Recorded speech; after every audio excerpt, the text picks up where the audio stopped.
Quartararo back into third place. 75% of the race distance has been completed. Yeah, we almost saw a French connection there, didn't we, between Zarco and Quartararo through turn one, but Quartararo able to take that third place. He's the fastest rider on track again. He's doing low 139s. He was 4/10 quicker even than the leader, Miguel Oliveira, although with 5 laps to go, Oliveira should be able to manage that 4.6-second gap.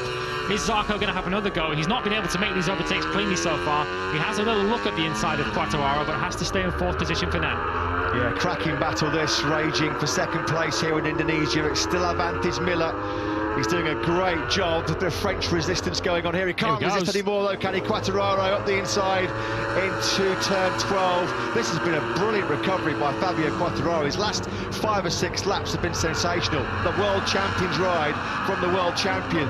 This is what we wanted to see from Fabio Quartararo. This was the Quartararo missing in the dry in Doha a couple of weeks ago, and of course, crucially, looking strong in the rain conditions where perhaps in the past he has suffered.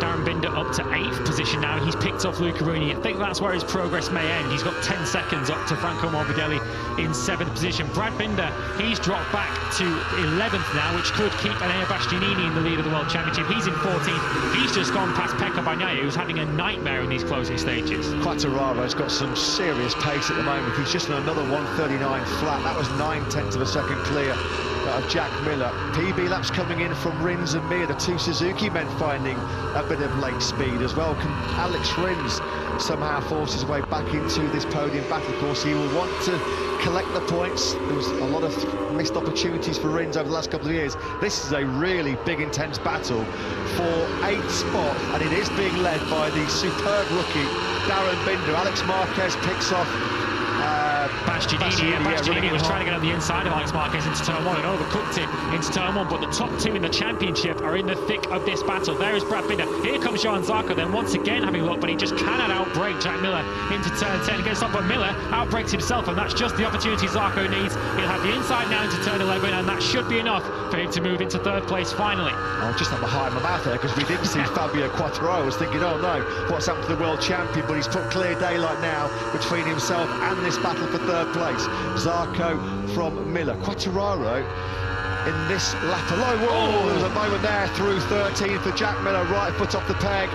He's obviously encountering a few late grip issues here. Is there still a little bit of life left in this race? Because Fabio Quartararo has found 6/10 of a second in the first 3 sectors on this current lap alone. Let's check the gap between this man, your race leader Miguel Oliveira, as he's about to start lap 17. 3 to go here in Mandalika. Oliveira's advantage over Quartararo is 3.4 seconds. Seconds faster for Quartararo that time around. Fabio Quartararo is smelling an unlikely victory here, putting real pressure on Oliveira. A 1:38.749 then from Quartararo. The gap down to 3.4 seconds. Oliveira must have been setting a pretty comfortable rhythm out for it. He'll be getting the hurry up now from his team on the pit board when he comes next time around.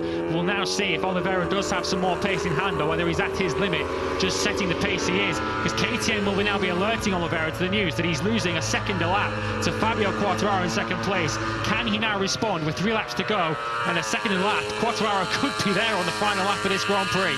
Yeah, Miller just struggling to hang on to the coattails of Zarco.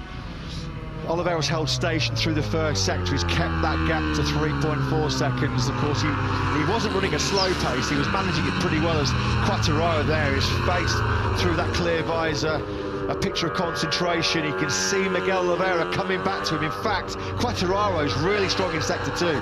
He's found 4/10 of a second on Oliveira in that 2nd split. The gap down to 3 seconds. Sector 3 is going to click up now. Has he made up more ground? No, Oliveira has been able to gain back a 10th. It's really these margins we're talking about. 10ths of a second here and there could make the difference here for Oliveira, as he's now suddenly have to go into protection mode.